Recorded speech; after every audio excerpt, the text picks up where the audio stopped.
She found him slumped against a dumpster in the rain, blood mixing with storm water, 2 screaming infants clutched to his chest, and a pistol shaking in his hand, aimed directly at her heart. The storm had been hammering the industrial district for 3 hours straight. The kind of late November rain that turned asphalt into rivers and soaked through every layer until your bones ached from cold. Alessia Brooks watched the wipers lose their battle against the deluge, her breath fogging the cracked windshield of her 15-year-old sedan. The dashboard clock glowed 2:17 a.m. She'd been awake since 6 yesterday morning. A double shift at the parking structure, the overnight security gig that paid just enough to keep the lights on in her studio apartment. Before that, she'd been in paramedic training, before medical school, before her mother's diagnosis, before the hospital bills swallowed every scholarship and student loan and piece of hope she'd managed to scrape together. In the end, it wasn't the academics that broke her. It was watching her mother die in slow motion, one chemo session at a time, while Alessia held her hand and pretended she wasn't drowning in debt. Her feet throbbed in her worn-out work boots. Her stomach had been empty since the protein bar she'd split in half that morning, saving the other half for tomorrow's breakfast. The coffee she'd rationed from the break room had gone cold hours ago. The radio crackled. All units, main road closure extended through 4 a.m. storm damage. Detour via Highway 9. Alessia's chest tightened. Highway 9 added 40 minutes to her commute. She glanced at the alley to her right. The shortcut. Narrow, unlit, but it shaved 20 minutes off the drive. Just get home, she thought. Sleep. Wake up. Do it again. She turned the wheel. The alley swallowed her headlights whole. Rain hammered the roof like fists. The buildings rose like canyon walls, their fire escapes dripping rust and darkness. No streetlights. No cameras. Just water on metal and the distant groan of the expressway. She was halfway through when she heard it. Crying. Not just any crying, the raw hiccuping wail of an infant in distress. 2 voices. 2 babies. Alessia's foot hit the brake. The car skidded slightly before jerking to a stop. Keep driving. The crying grew more desperate. It's not your problem. But paramedic training didn't have an off switch. Alessia killed the engine and stepped into the storm. The rain hit like knives. Her jacket soaked through in seconds. She swept the flashlight beam across the alley. Then she saw them. 2 shapes huddled near the overflowing dumpster. At first, she thought someone had abandoned trash bags. Then one moved. Tiny fists flexed. A baby screamed. And then the man lifted his head. Blood streaked down his face into his beard. His white shirt was soaked crimson. One arm clutched 2 infants to his chest like a shield. With the other hand, shaking, trembling, he raised a pistol. Don't come closer. Italian accent. Pain etched into every syllable. The babies couldn't have been more than 6 months old. Their cries were ragged, desperate, abandoned. Sir, you need help. Leave. The gun wavered. Or I shoot. But Alessia had already catalogued the wound. Arterial bleeding. Pallor. Shallow breathing. Dying. You're bleeding out, she said, stepping forward with raised palms.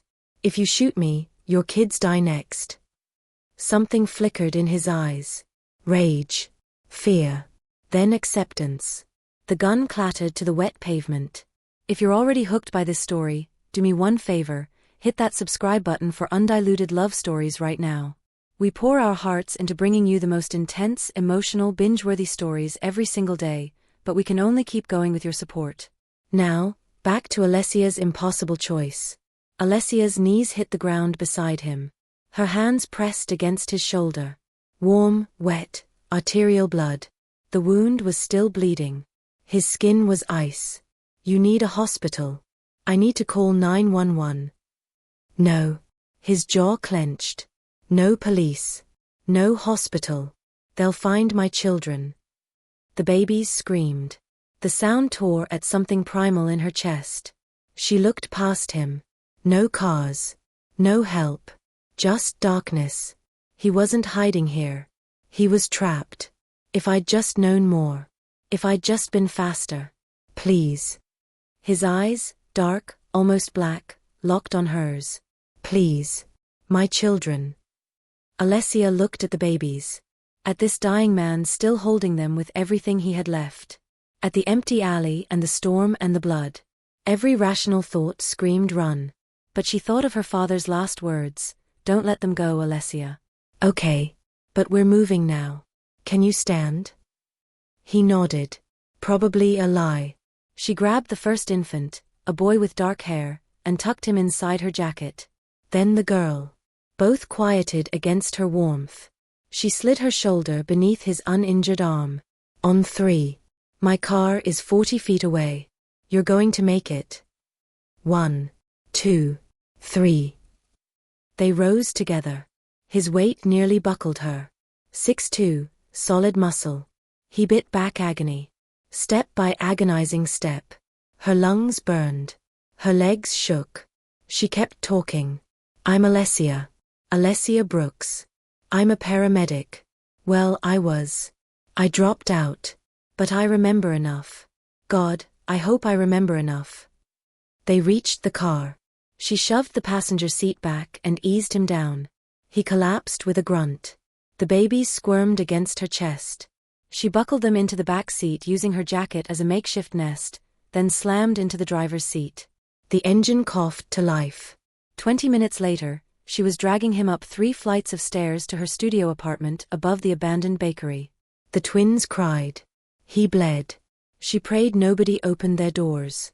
Her apartment was exactly 400 square feet. Kitchenette. Bathroom. Mattress on the floor. A desk she'd salvaged from the street. She kicked the door shut and locked it. Blood everywhere. The man collapsed against her wall, unconscious. The twins screamed from the floor. Alessia stood frozen in the center of her tiny apartment. Rain pounded the window. Thunder rattled the glass. Her hands were covered in blood. A stranger was dying on her floor. 2 babies she didn't know were crying for help she didn't know how to give. She looked at the deadbolt on her door. She'd locked it. Not to keep danger out. She'd locked it to keep them in. What have I done? The thought hit her like ice water. She just brought a gunshot victim and 2 infants into her home. No hospital. No police. No witnesses. If he died here, she was complicit. If he lived, she was an accomplice to whatever hell he was running from. This wasn't a clinical rotation. This wasn't a simulation. This was real. This was her life. Her apartment. Her choice. And there was no going back. The man's breathing grew shallower. The twins' cries turned desperate. Alessia's training kicked in before her fear could paralyze her. She grabbed her first aid kit, the one she'd kept from paramedic school. Grabbed towels. Grabbed her sewing kit. Grabbed vodka from the freezer. Then she dropped to her knees beside the stranger and started cutting away his blood-soaked shirt. Whatever happened next, she'd already crossed the line. Now she just had to keep all 3 of them alive long enough to figure out what that line was going to cost her. The bullet was lodged 3 inches deep, just below his collarbone. Alessia's hands trembled as she poured vodka over the wound. The man, still unconscious, didn't even flinch. That wasn't a good sign. She'd given him 4 ibuprofen and a leather belt to bite down on, but he'd passed out before she could get him to bite. The twins had finally exhausted themselves into sleep on her mattress, surrounded by rolled towels to keep them from rolling off. She'd checked them twice. No injuries. Just terror and abandonment. Now it was just her and the stranger bleeding out on her floor. You can do this. You've done this before. Except she hadn't. Not like this. Not in a 400 square foot studio with a sewing needle sterilized over a gas stove and no backup if something went wrong. She made the first cut. Blood welled up immediately. She packed the wound with gauze, applied pressure, counted to 30. When she pulled back, she could see the bullet, a dark shape embedded in torn muscle. Her forceps, actually tweezers from her makeup bag, slipped twice before she got a grip. Pull steady. Don't jerk. Don't tear the tissue. The bullet came free with a wet sound that made her stomach turn. She dropped it into a coffee mug with a metallic clink. Then came the stitches. Her hands steadied as muscle memory took over. Paramedic training. Clinical rotations. Her mother's voice in her head, steady hands save lives, baby girl. 15 stitches later, she tied off the thread and sat back on her heels. He was still breathing. Shallow, but steady. She cleaned the blood from his face with a damp towel, and that's when she really saw him. Mid-30s, maybe. Strong jaw. Dark hair that curled slightly when wet. Even unconscious and half-dead, there was something almost regal about his features. Sharp cheekbones. Straight nose that had definitely been broken at least once. But it was the details that made her uneasy. The watch on his wrist was a Patek Philippe. She recognized it from a jewelry store window she'd walked past 1,000 times. Easily $30,000. Maybe more. The scars on his torso weren't accidental. A knife wound along his ribs. What looked like an old bullet graze on his shoulder. A burn mark on his left side that had the distinctive pattern of a brand. And the tattoos. They started at his collarbone and disappeared beneath the waistband of his pants. Intricate. Deliberate. Not the kind you got drunk in a college town. These were stories written in ink. A serpent coiled around a dagger. Roman numerals. A phrase in Italian she couldn't read. This man wasn't just running from something. He was someone. She was washing blood off her hands in the kitchenette sink when he started muttering. Italian. Rapid, fevered, desperate. Non lasciarli. Non lasciarli. Per favor Dio, non I mi figli. Don't leave them. Please God, not my children. Alessia froze, water running over her hands. Even in delirium, even dying, he was begging for his children. One of the twins whimpered from the mattress. Alessia dried her hands and went to them. The little girl, she'd need to ask their names, was stirring, her face scrunched up, ready to cry. Alessia picked her up carefully. Sure, hey. You're okay. You're safe. The baby's dark eyes opened, locked on Alessia's face, and something in Alessia's chest cracked wide open. Oh no. She was already attached. The man's eyes opened at 4:47 a.m. Alessia was feeding the twins, formula she'd borrowed from Mrs. Chen next door, who'd handed over 3 bottles without asking a single question, bless her, when she felt his gaze on her. She turned slowly. He was awake. Alert. And staring at her with an intensity that made her pulse spike. Your children are fine, she said quickly, keeping her voice steady. I got the bullet out. You're stable. But you need actual medical care. A hospital. No hospital. His voice was rough, scraped raw. Where am I? My apartment. You passed out. I couldn't exactly leave you in an alley. She adjusted the baby girl in her arms. You want to tell me what happened? Who shot you? He tried to sit up. Failed. Collapsed back with a grunt of pain. Don't move. You'll tear the stitches. His jaw clenched. Then, after a long moment, he spoke. Luca. What? My name. Luca. Okay, Luca. I'm Alessia. Now tell me who's trying to kill you and why you had 2 babies in an alley. Something flickered across his face. Grief, maybe. Or guilt. They're mine. My son and daughter. And their mother? Dead. The word hung in the air like smoke. Alessia looked down at the baby in her arms. This tiny, perfect child who'd lost her mother and nearly lost her father in the same breath. I'm sorry, she said quietly. Luca's eyes closed. Their names. My son is Marco. My daughter is Sophia.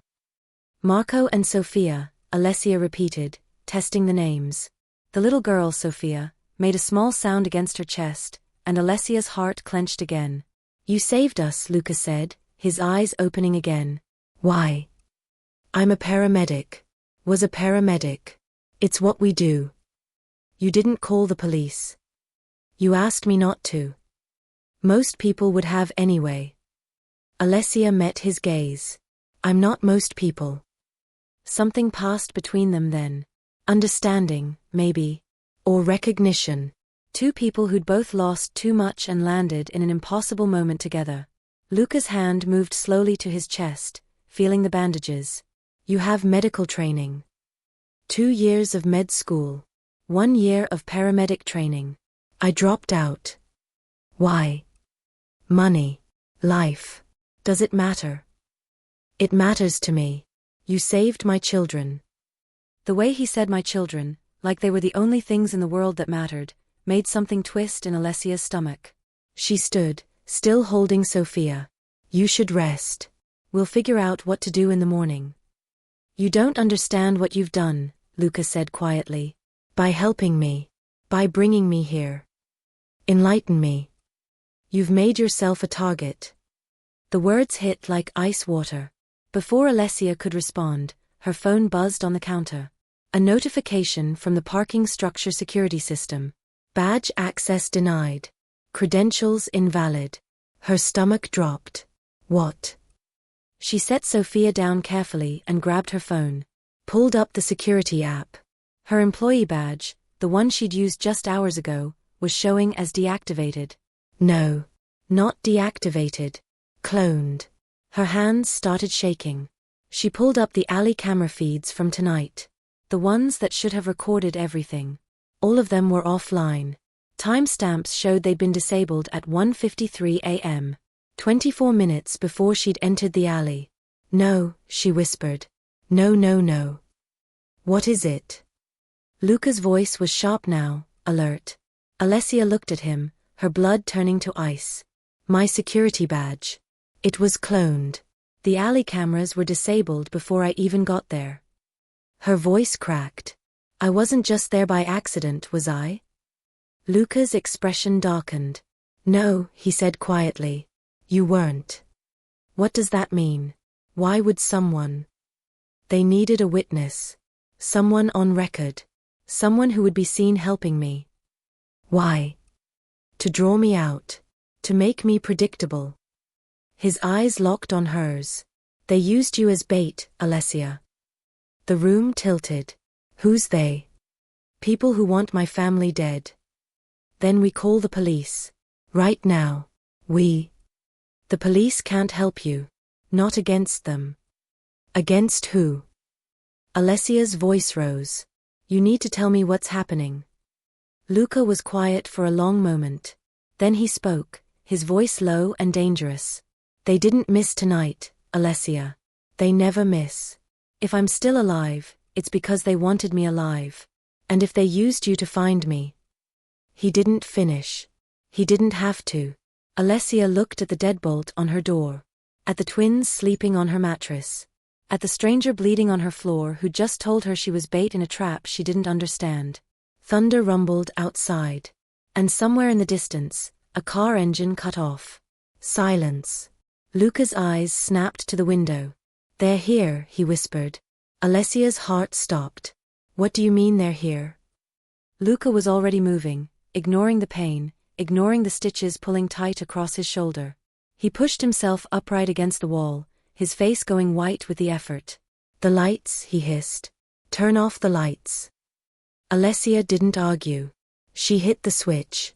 The apartment plunged into darkness, lit only by the distant orange glow of streetlights through the rain-streaked window. She could hear it now. Footsteps on the stairs. Slow. Deliberate. Multiple sets. The twins, she whispered, moving toward the mattress. Don't.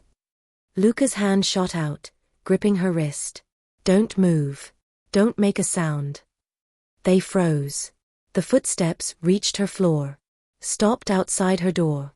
Alessia held her breath. Marco stirred on the mattress, his small face scrunching up. Please don't cry. Please don't cry. A shadow passed across the gap beneath her door. Then voices. Low. Male. Speaking Italian. Controller l'appartamento accanto. Check the apartment next door. More footsteps. A knock on Mrs. Chen's door 3 apartments down. Luca's grip on Alessia's wrist tightened. His eyes were locked on the door, his jaw set, his entire body coiled like a weapon despite the bullet wound. Minutes crawled by like hours. Finally, the footsteps retreated. Descended the stairs. A car engine started outside. Drove away. Alessia didn't move until the sound faded completely. They're gone, she breathed. For now. Luca released her wrist and slumped back against the wall. They're searching the area. Building by building. They'll be back. Alessia turned the lights back on. Her hands were shaking. You need to tell me everything. Right now. No more half answers. Who are you? What did you do? I didn't do anything. Then why are people hunting you with guns? Luca was quiet for a long moment. When he finally spoke, his voice was raw. Because of who I am.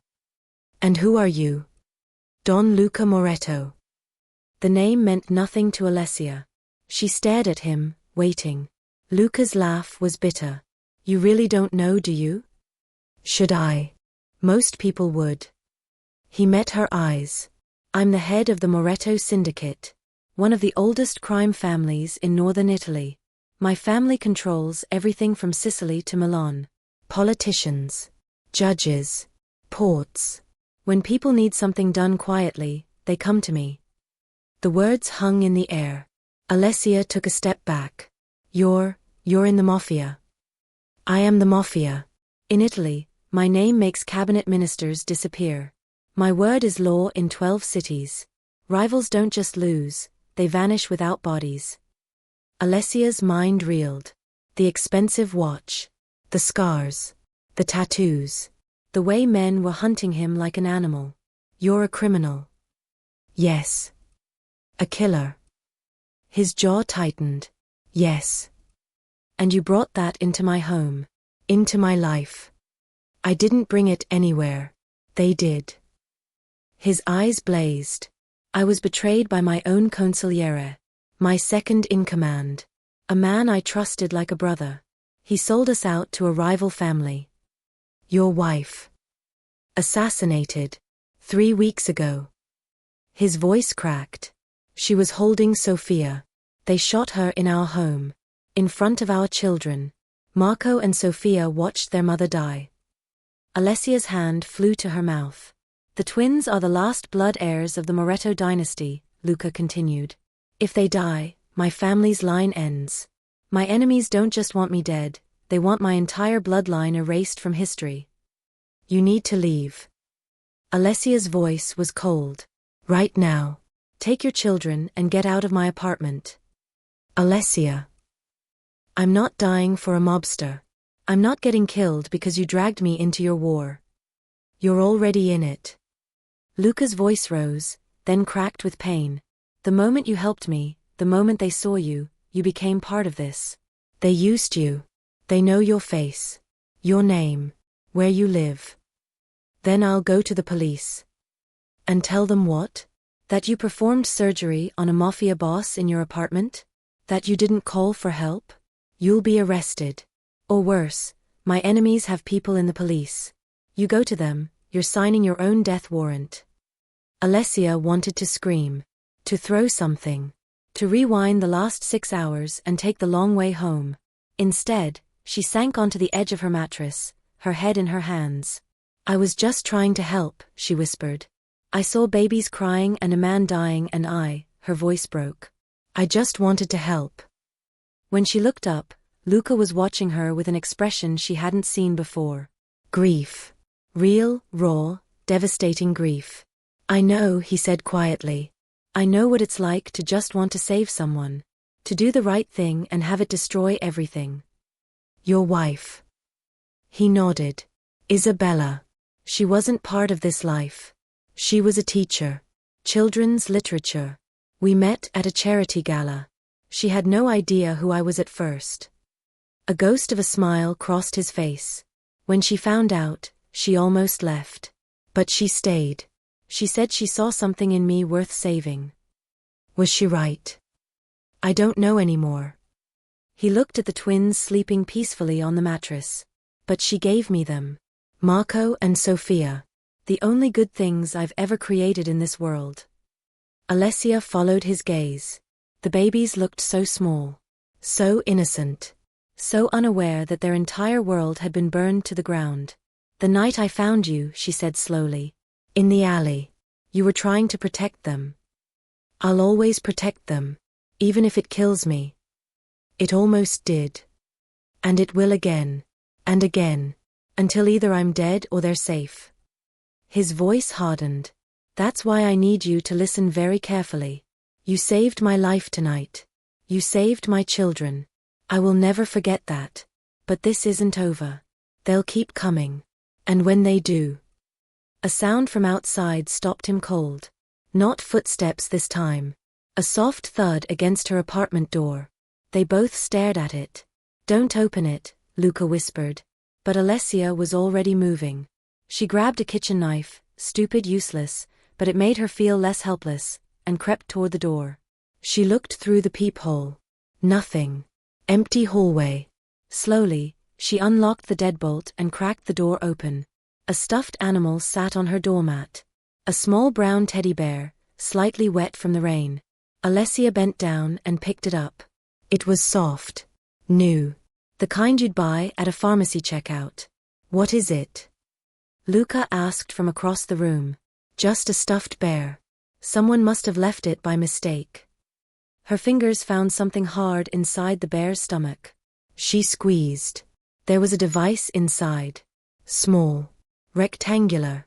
Her blood turned to ice. "Luca." Something in her voice made him try to stand. He made it halfway before the pain dropped him back down. "What is it?" Alessia ripped the bear's seam open with the knife. A small black tracker fell into her palm. Red light blinking steadily. Active. Transmitting. "No," she breathed. Luca's face went white. "Bring it to me." She crossed the room and handed it to him. He turned it over in his hands, his expression growing darker with each second. "It's a GPS tracker," he said finally. "Military grade. Russian make. The same kind my consigliere's new allies use." "What does that mean?" Luca looked at the twins. At Sofia and Marco sleeping peacefully, unaware that death had just knocked on their door. When he looked back at Alessia, his eyes were hollow. "It means they know exactly where we are. It means they've been watching this apartment since we arrived." His voice dropped to barely a whisper. "It means they've marked my children." The tracker's red light continued to blink. Steady. Relentless. A beacon calling killers straight to her door. Alessia looked at the twins. At Luca. At the tiny device that had just turned her home into a tomb. "How long do we have?" "Minutes. Maybe less." She moved without thinking. Grabbed her keys. Her phone. The diaper bag she'd improvised from a backpack. "What are you doing?" Luca asked. "We're leaving. Right now." "You don't have to." "Shut up." She scooped up Marco, then Sofia, holding them against her chest. "You said they know my face. My name. Where I live. You said I'm already part of this." "Yes." "Then we run together. Or we die together." She looked at him, this bleeding stranger who'd turned her life inside out. "But I'm not letting these babies die in my apartment because I was too scared to move. Now get up. We're leaving." Luca stared at her for a long moment. Then he pushed himself to his feet, his face contorting with agony. "There's a fire escape," Alessia said. "Kitchen window. Can you make it?" "I'll make it." She was halfway to the window when she heard it. Footsteps on the stairs again. Faster this time. Not checking apartments. Coming straight for hers. Luca's eyes met Alessia's across the room. "Run," he said. And the door exploded inward. The door didn't just open, it exploded off its hinges in a shower of splinters and twisted metal. 3 men in black raincoats poured through the opening like smoke. The first one raised a suppressed pistol. Luca moved. Despite the bullet wound. Despite the blood loss. Despite barely being able to stand 30 seconds ago. He launched himself across the room like something feral, tackling the first gunman before he could fire. They hit the floor in a tangle of limbs. The gun skittered across the hardwood. "Go." Luca roared at Alessia. She didn't think. Just ran for the kitchen window, the twins screaming in her arms. Behind her, she heard the sickening crunch of bone meeting bone. A grunt of pain. Gunfire, muffled but deafening in the small space. Alessia slammed into the kitchen counter, her hips screaming in protest. She juggled Marco and Sofia, trying to get the window open one-handed. It was stuck. Paint sealed shut from years of neglect. "No, no, no." A hand grabbed her shoulder and spun her around. The second gunman. Tall. Scarred face. Eyes like dead glass.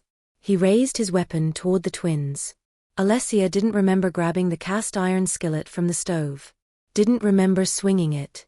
But suddenly the man was stumbling backward, blood streaming from his temple, and the skillet was ringing in her hand like a bell. She hit him again. He went down hard. Luca appeared beside her, blood streaming from a cut above his eye. He grabbed the unconscious gunman's pistol and fired twice into the living room without looking. Someone screamed. "Window," he gasped. "Now." He slammed his elbow into the glass. It shattered outward. He kicked out the remaining shards and grabbed Alessia's arm. "Fire escape. Move." Alessia climbed through first, the twins clutched to her chest. The metal grating was slick with rain. 3 stories up. The alley below looked like a black throat waiting to swallow them. Luca came through behind her, moving on pure adrenaline. His shirt was soaked red again. The stitches had torn open. Gunfire erupted from inside the apartment. Bullets punched through the window frame, spraying glass. "Down." Luca shoved her toward the ladder. Alessia's feet hit the rungs. The twins were screaming. The metal was slippery. She went down as fast as she dared, her arms burning with the weight. 2nd floor. 1st floor. She heard Luca above her, his breathing ragged and wet. Heard him stop. Heard him curse in Italian. Then she heard the knife. It didn't sound like the movies. No dramatic music. Just a soft, wet sound, like a steak being tenderized. Luca's grunt of pain was almost casual. Alessia looked up and saw the 3rd gunman on the fire escape above them. Saw the blade buried in Luca's shoulder, the same shoulder she'd just stitched closed. Saw Luca grab the man's wrist, twist, and throw him over the railing. The gunman's scream cut off when he hit the dumpster below. Luca collapsed against the railing, the knife still embedded in his shoulder. "Keep going," he gasped. "You're stabbed. Keep going." Alessia's feet hit solid ground. The alley was dark, wet, empty. She looked up at Luca struggling down the ladder one-handed, his face twisted in agony. More gunfire from above. The window shattered completely. A voice shouted something in Italian. Luca dropped the last 6 feet and nearly collapsed. Alessia caught him with one arm, the twins still clutched in the other. "We need to move," she said. "Can you run?" "Do I have a choice?" They ran. Out of the alley. Onto the rain-slicked street. Past boarded-up storefronts and empty lots. The twins bounced against Alessia's chest, their cries swallowed by thunder. Behind them, she heard car doors slamming. Engines roaring to life. "There." Luca pointed with his good arm. A delivery truck sat idling outside a 24-hour convenience store. The driver was inside, buying coffee, leaving the engine running. They didn't discuss it. Didn't debate. Just ran for it. Alessia reached the truck first. She yanked open the passenger door and climbed in, settling the twins on the bench seat. Luca hauled himself into the driver's seat with a sound of pure agony. He threw it into gear and punched the accelerator. The truck lurched forward just as the first gunman rounded the corner. They tore through the industrial district with no plan, no destination, just blind momentum. Alessia pressed her hands against the twins, trying to shield them from the chaos. Marco and Sofia had stopped crying, shocked into silence. Their dark eyes stared up at her, wide and terrified. "It's okay," she whispered, even though it wasn't. "You're okay. I've got you." Luca drove like a man possessed. One-handed. Bleeding. The knife still jutting from his shoulder at an obscene angle. "The knife," Alessia said. "We need to. Don't touch it." His voice was tight with pain. "If you pull it out, I bleed faster. Leave it. You can't drive like that. Watch me." He took a corner too fast. The truck fishtailed on the wet pavement, tires screaming. Alessia grabbed the twins tighter, her heart in her throat. Behind them, headlights appeared. 2 cars. Maybe 3. Closing fast. "They're following us," Alessia said unnecessarily. Luca's jaw clenched. He floored it. They flew through a red light. Horns blared. A sedan swerved to avoid them and crashed into a parked car. The truck kept going. "There's a warehouse district ahead," Luca said through gritted teeth. "Lots of buildings. Lots of places to hide. You can't keep driving. You're losing too much blood. I'll drive until I can't. His hand slipped on the wheel. The truck swerved. Alessia grabbed the wheel with one hand, steadying it, while still holding the twins. Their eyes met. Something passed between them in that moment. Understanding. Trust. The kind of bond that only forms when you're running from death together. I'm sorry, Luca said quietly. For what? For destroying your life. You didn't destroy it. It was already pretty destroyed. She tried to smile. Failed. At least now it's interesting. A bullet shattered the side mirror. They were shooting. Alessia ducked instinctively, covering the twins with her body. Glass rained down. Another bullet punched through the tailgate. Hold on. Luca yanked the wheel hard right. They careened into a narrow alley between two warehouses, barely wide enough for the truck. Metal scraped against brick on both sides, throwing sparks. They burst out the other end into an empty loading yard. Luca slammed the brakes. The truck skidded to a stop behind a stack of shipping containers. He killed the engine. Silence. Just rain hammering the roof and their ragged breathing. Why'd you stop? Alessia whispered. Listen. She heard it. The pursuing cars had driven past the alley. Their engines faded into the distance. They'd lost them. For now. Luca slumped forward against the steering wheel, his breathing shallow and wet. Blood dripped from the knife wound, pooling on the seat. Luca. Give me a minute. You don't have a minute. You need medical attention. Can't go to a hospital. Then let me at least look at it. He didn't argue. Didn't have the strength. Alessia set the twins carefully on the passenger seat, wedging them in with her jacket so they wouldn't roll. Then she moved to Luca's side. The knife was buried deep. Military grade. Serrated edge. If she pulled it out wrong, he'd bleed out in seconds. Her hands hovered over it, trembling. I can't do this, she whispered. I'm not qualified. I don't have equipment. If I pull it out. Then don't pull it out. Luca's hand covered hers. Just sit with me a minute. So she did. She stood there in the rain-drumming silence of a stolen truck, her hand on his, while two babies slept and killers hunted them in the dark. And then Luca did something that shattered every defense she'd built. He lifted her hand to his lips and kissed her blood-streaked knuckles. Gentle. Reverent. Like she was something precious. Thank you, he whispered against her skin. For my children. For not leaving us. Alessia's throat tightened. Don't thank me yet. We're not safe. We might never be safe again. He looked up at her, and in his eyes she saw something she hadn't expected. Not the cold calculation of a crime lord.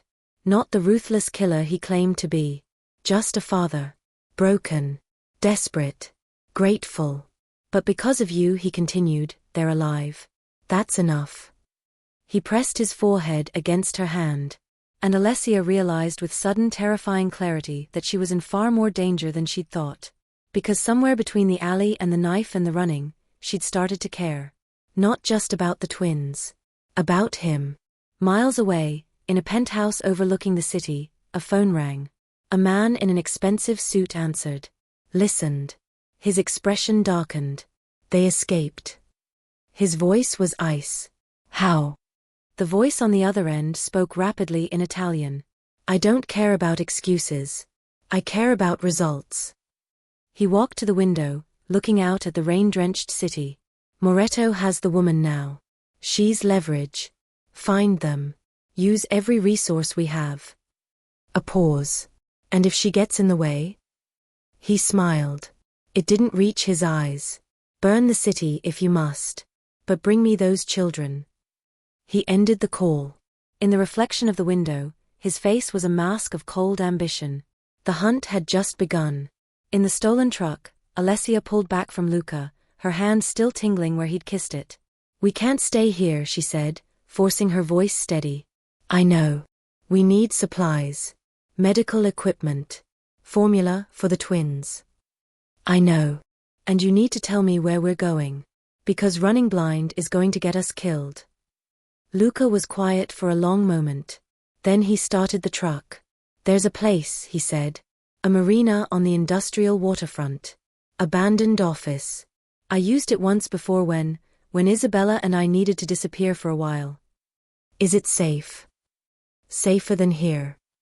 He pulled out of the loading yard slowly, scanning for headlights. The city swallowed them whole. And somewhere in the darkness, Alessia realized she'd just made a choice. Not to run. Not to save herself. But to stay. To fight.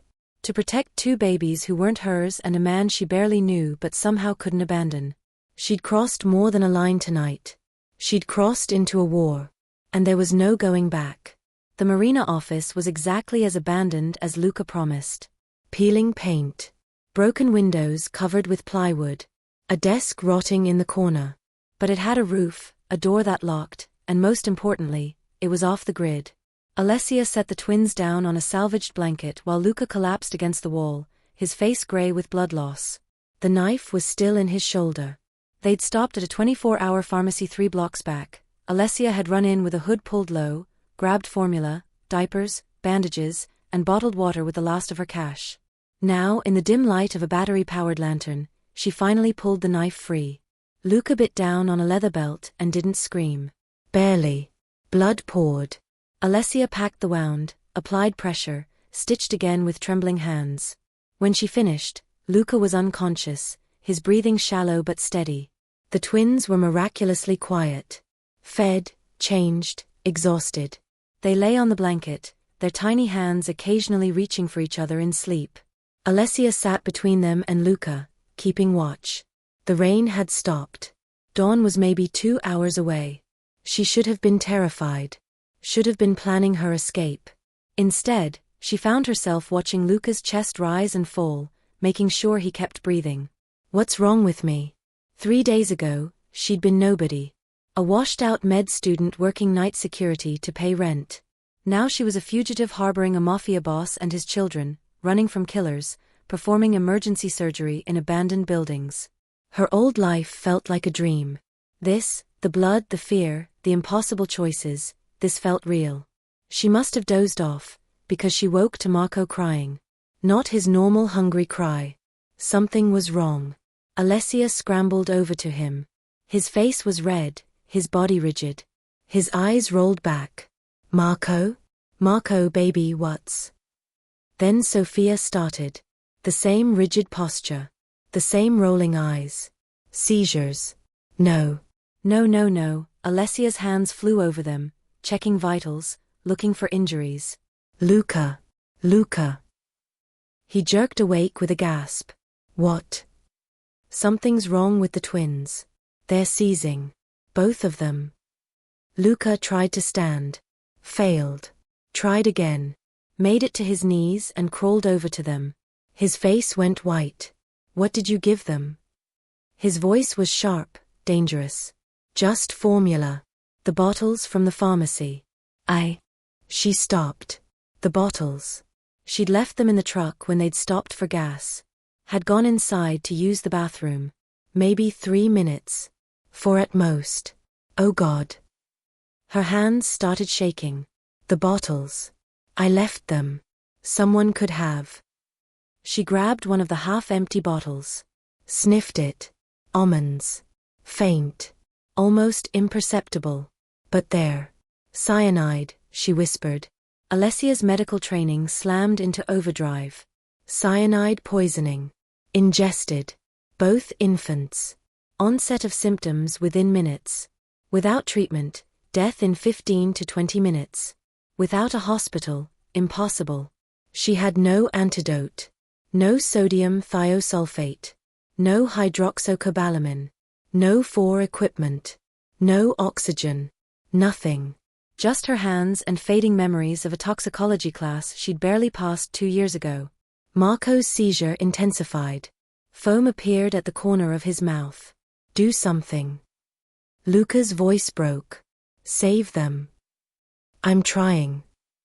Alessia grabbed Marco first. Turned him on his side. Cleared his airway. I need to induce vomiting. Get whatever's left in their stomachs out. How? Salt water. Now. Mix it. 3 tablespoons to 1 cup. Luca moved like a man possessed despite his wounds. Found salt in the emergency supplies. Mixed it with shaking hands. Brought it to her. Alessia tilted Marco's head back and forced the solution down his throat with her fingers. He gagged. Choked. Vomited. She did it again. And again. Until nothing came up but bile and formula. Then she moved to Sophia. The little girl was barely breathing. Her lips were turning blue. Sophia. Baby, stay with me. Alessia repeated the process. Salt water. Vomit. Clear the airway. Sophia's tiny body convulsed in her hands. Luca made a sound like a dying animal. I can't lose them, he gasped. Please. Please, Alessia. Not them. Take me. Kill me. But not my children. Shut up and help me. Alessia barked. Hold her head steady. Keep her airway open. He did. His hands were shaking so badly he could barely hold her. Alessia worked with desperate precision. Cleared Sophia's stomach. Checked her pulse. Weak. Thready. Fading. She started infant CPR. Tiny compressions on that impossibly small chest. 2 fingers. 30 compressions. 2 rescue breaths. Come on, baby. Come on. Nothing. Come on.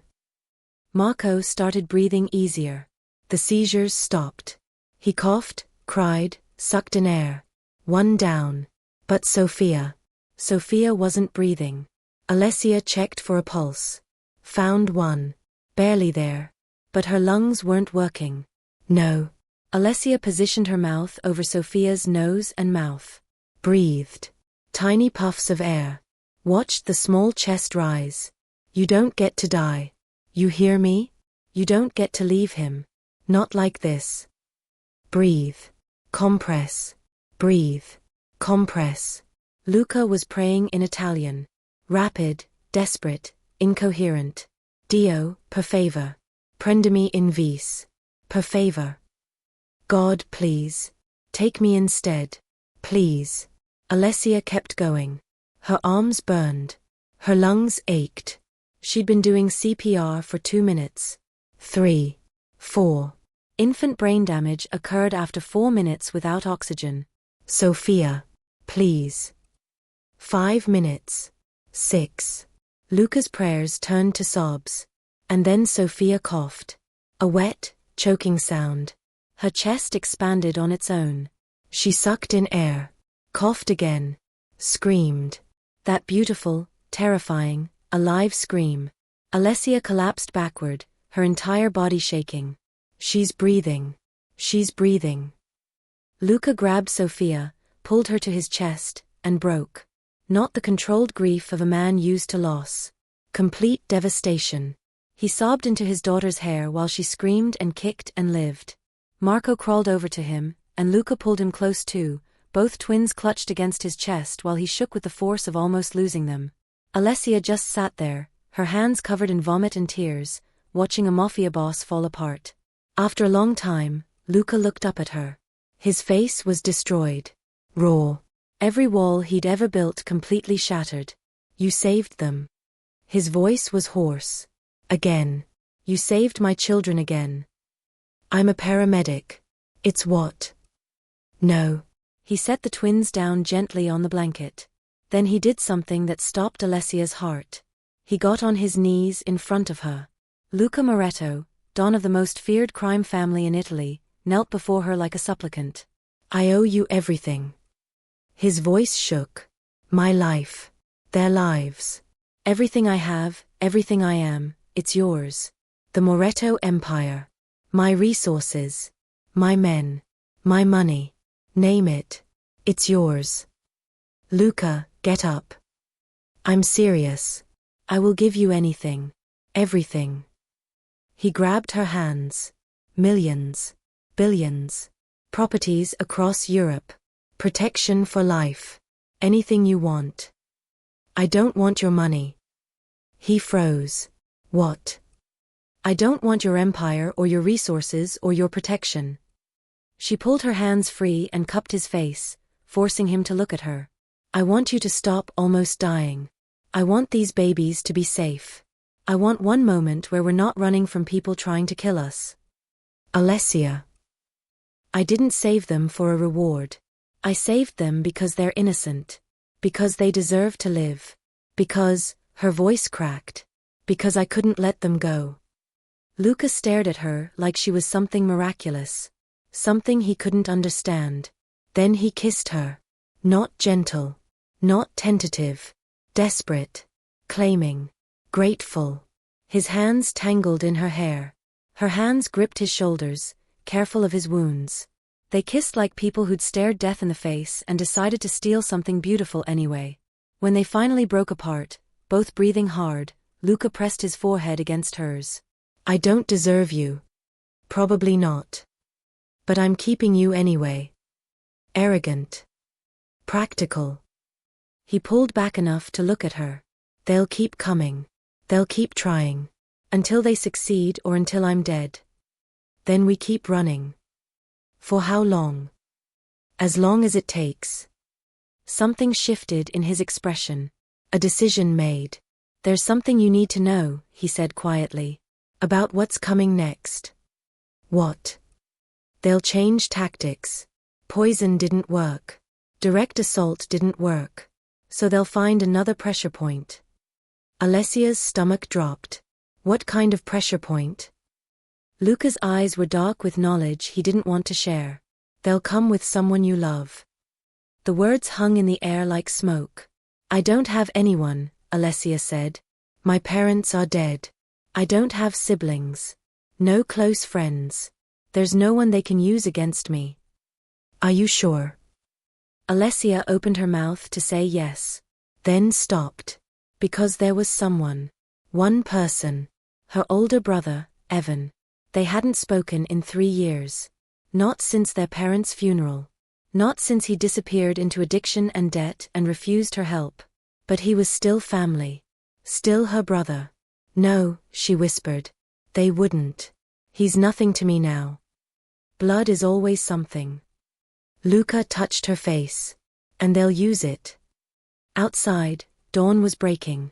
Grey light filtered through the boarded windows. Somewhere in the city, killers were regrouping, planning, and searching for the one weakness that would bring the Moretto king to his knees. They'd already found it.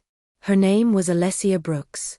And she'd just chosen to stand between a mafia war and 2 innocent children. The question wasn't if they'd come for her. It was when. They'd been running for 6 days. 6 days of abandoned buildings and stolen cars.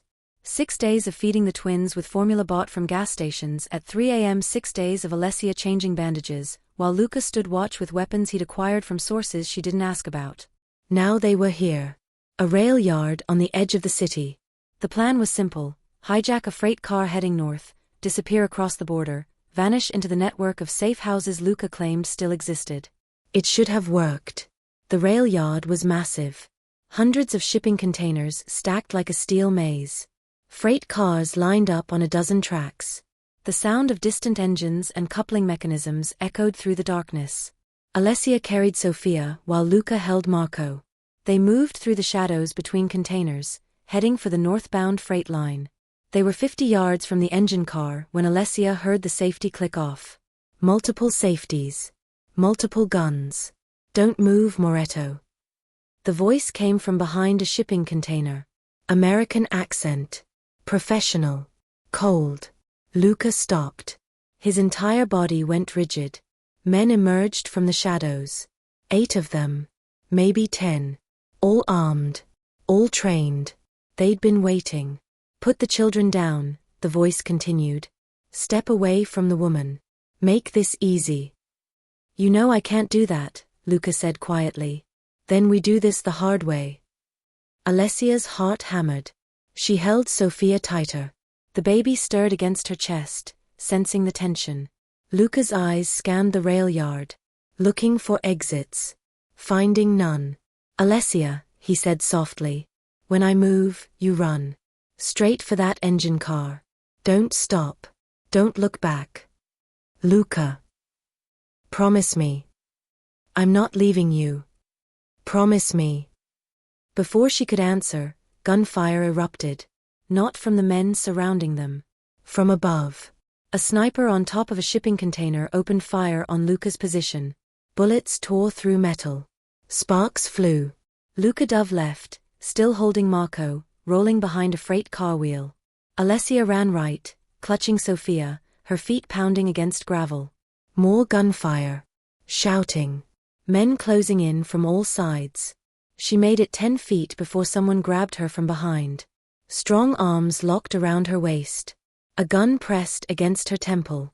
Got her, the man shouted. Everything stopped. Luca emerged from cover slowly. Marco clutched to his chest with one arm, his pistol in the other hand. Let her go. His voice was death itself. Put down the weapon, Moretto. Or I put a bullet in her brain. Luca's gun didn't waver. But his eyes were wild. Desperate. Calculating odds he couldn't win. You shoot her, I kill everyone here before you can blink, Luca said. You know what I'm capable of. So we've heard. The man holding Alessia pressed the gun harder against her skull. But can you do it while holding your son? While protecting him from the crossfire? Luca's jaw clenched. He was trapped.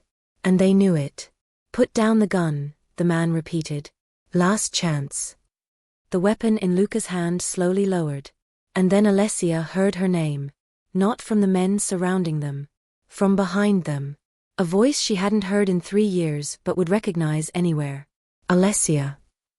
She turned her head as much as the gun would allow. A figure stepped out from behind a shipping container. Rifle in hand. Face partially hidden behind a tactical mask. But she knew. Evan. Her brother pulled down the mask. It was him. Older. Thinner. Haunted eyes she remembered from the funeral. From the arguments. From the last time she'd seen him before he'd walked away from everything. Oh God, Alessia whispered. Evan, what did you do? I'm sorry. His voice cracked. Alessia, I'm so sorry. They found me 3 months ago, Evan said, his rifle still raised but shaking. I owed money. Bad money. To bad people. They said they'd kill me. Unless I helped them. Helped them do what? Alessia's voice was barely a whisper. Find you. Bring you to them. His eyes were wet. They've been tracking you for weeks. Since the parking structure. Your badge. Your apartment. Everything. The man holding Alessia laughed. Your brother sold you out for $50,000 and a clean slate. Touching, isn't it? Evan, please. They said they just wanted Moretto. They said you wouldn't get hurt. Evan's hands were shaking so badly the rifle wavered. They promised me. And you believed them? Luca's voice cut like a blade. Evan flinched. I didn't have a choice. There's always a choice. Not when you're drowning. Evan shouted. Not when you've got nothing left. You don't understand what it's like to. I understand perfectly.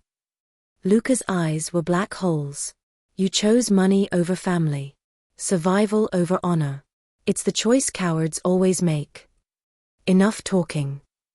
The leader gestured to his men. Take the children. Kill Moretto. Bring the woman. Evan's rifle swung toward the leader. You said she wouldn't get hurt.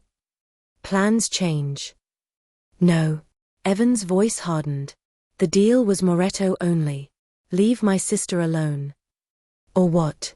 You'll shoot me? The leader smiled. You don't have the spine. Alessia saw it happen in slow motion. Saw Evan's finger tighten on the trigger. Saw the decision form in his eyes. Saw him choose her. Finally. Too late. The sniper's bullet caught Evan in the chest before he could fire. He dropped like a puppet with cut strings. Evan. Alessia's scream tore through the rail yard. The man holding her loosened his grip for just a second. Shock, maybe, or hesitation. It was enough. Alessia slammed her head backward into his face. Felt his nose break. Felt his grip release. She dove forward, still clutching Sofia, hitting the ground hard. Gunfire exploded from every direction. But this time, it wasn't the hunters shooting. It was Luca. And he wasn't fighting like a man anymore. He was fighting like a myth. Alessia would never be able to fully describe what she witnessed in the next 3 minutes. Luca moved through the rail yard like something out of a nightmare. He set Marco down behind a steel beam, safe, protected, and then he became death itself. No calculation. No strategy. Just pure, feral, devastating violence. He moved between containers faster than the gunmen could track. Used their own weapons against them. Turned the maze of steel into a killing ground. A man came around a corner. Luca broke his neck before he could raise his weapon. Another fired from behind cover. Luca threw a piece of metal, distracted him, closed the distance, and ended him with his bare hands. The rifle he'd taken from the first man gave him range. He used it like an extension of his will. Every shot found its mark. This was who he really was. Not the wounded father. Not the desperate refugee. Don Luca Moretto. King of blood and shadows. The hunters became the hunted. Alessia crawled to Evan while the battle raged around her. He was still alive. Barely. Blood poured from the wound in his chest. His breathing was wet, labored. Evan. Evan, stay with me. His eyes found hers. I tried to stop. Tried to get away. But they kept finding me. It's okay. You're okay. I'm not. Blood flecked his lips. I never was. Not since Mom and Dad. Not since, he coughed. I'm sorry I ran. Sorry I left you alone. You came back. You chose me in the end. Too late. It's never too late. But it was. She felt it in the way his breathing changed. The way his eyes started to lose focus. Alessia. His hand found hers. Get out. Run. Don't stop running until you're. His chest stopped moving. His eyes fixed on something she couldn't see. And Alessia's brother was gone. She didn't have time to grieve. Didn't have time to scream. Because Luca was suddenly there, pulling her up, pressing Marco into her arms. The engine car. Now. Go. She ran. Through smoke and gunfire and chaos. Marco on one side. Sofia on the other. The engine car sat on the tracks ahead, idle but running. Someone had been preparing it for departure. Alessia reached it first. Pulled open the door. Climbed inside with the twins. The controls looked like something from another era. Levers and gauges and buttons she didn't understand. She looked out the window.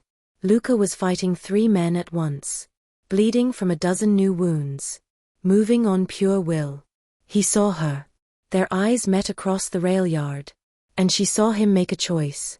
He grabbed something from one of the fallen men. Something small and cylindrical. A grenade. He pulled the pin and threw it into the nearest shipping container. Then he ran. The explosion ripped through the rail yard like the end of the world. Fire bloomed. Metal screamed. Secondary explosions followed as other containers caught. Luca dove through the engine car door just as Alessia threw the throttle forward. The train lurched. Wheels screamed against track. Behind them, the entire rail yard became an inferno. Men scattered. The remaining hunters dove for cover. But the train was already moving. Gaining speed. Pulling away from the carnage. Alessia didn't know how to stop it. Didn't want to. They tore out of the yard doing 40 miles an hour. 50. 60. The city fell away behind them. And Alessia, clutching 2 crying babies in a runaway train, finally let herself break. 3 weeks later. The cabin sat on a cliff overlooking water Alessia still didn't know the name of. Somewhere north of the border. Somewhere safe. Somewhere Luca's remaining contacts had secured for them before disappearing back into the shadows. She stood on the porch, watching the sun set over waves that crashed against rocks far below. Inside, she could hear Luca singing to the twins in Italian. A lullaby. Soft and gentle and nothing like the monster she'd watched destroy a rail yard. The past 3 weeks had been quiet. Healing. They'd treated wounds. Fed babies. Slept in shifts. Learned each other's rhythms. Luca's empire was collapsing back in Italy. The news said Don Moretto had been killed. His organization fragmenting. Power vacuums forming. He didn't seem to care. They're asleep, Luca said from the doorway. Alessia didn't turn. Both of them. Finally. Sofia fought it, but Marco pulled her down with him. He moved to stand beside her. You've been out here for an hour. Just thinking. About. Everything. Her brother's last words. The way Evan had finally chosen her and paid for it with his life. The blood on her hands. The impossible choice she'd made. About leaving, she said quietly. Luca went very still. Leaving. I could. Right now. Walk away. Start over somewhere new. New name. New life. Leave this all behind. You could. The twins would be fine. You're healing. You don't need me anymore. Is that what you think? Alessia finally looked at him. What do I think? That I don't need you. Do you? Luca was quiet for a long moment. Then he took her hand. I need you like I need air, he said simply. The twins need you. Not because you saved us. Because you chose us. Because when you could have run, you stayed. Because you're the only good thing that's happened to us in months. I'm not good. I've done terrible things. Helped you do terrible things. You saved 2 innocent children. Everything else is just survival. Alessia looked back at the water. At the horizon where she could disappear. She could still walk away. Start over. Leave the blood and chaos behind. Go back to being nobody. Safe. Alone. Or she could turn around. Go back inside. Lock the door behind her. Not to keep danger out. But to keep her family in. Because somewhere between the storm and the bullets and the impossible choices, that's what they'd become. Family. Broken. Bloody. Built on desperation and death. But family nonetheless. Alessia took a breath. Made her choice. And walked back toward the cabin. Luca followed her inside. She could hear the twins breathing in the next room. Soft. Safe. Alive. She locked the door. Not against the hunters who might still come. Not against the past that chased them. But for them. For Marco and Sofia, who deserved a mother who wouldn't run. For Luca, who'd chosen his children over an empire. For herself, because maybe loving a monster who bled for his children wasn't the worst thing in the world. She turned to find Luca watching her. I'm staying, she said. I know. It's a terrible idea. Probably. We'll spend our lives running. Looking over our shoulders. Never truly safe. Yes. And I'm choosing it anyway. Luca crossed the room and pulled her into his arms. Not a kiss. Just a hold. Solid. Real. Anchoring. Then we run together, he whispered against her hair. As long as it takes. As far as we need to go. Whatever comes, we face it together. Alessia pressed her face against his chest and let herself believe it. That love could bloom in blood-soaked soil. That family could form in fire. That sometimes the most dangerous choice was the one worth making. She never meant to fall in love with a monster. But monsters who bleed for their children, who kneel when they're grateful, who sing lullabies in the dark. Those aren't the worst things in the world. Those might be worth everything. She locked the door behind her. And chose the devil. But this devil came with 2 angels. And together, broken, bloody, and bound by impossible choices, they'd carved out something that looked almost like hope. The future was uncertain. The danger was real. But for tonight, in this cabin on a cliff above nameless water, they were safe. They were together. They were home. And that was enough. Could you do what Alessia did? Could you throw away your entire life to save 2 strangers' babies and fall in love with their criminal father? Answer with yes I would, or no way, and tell us why.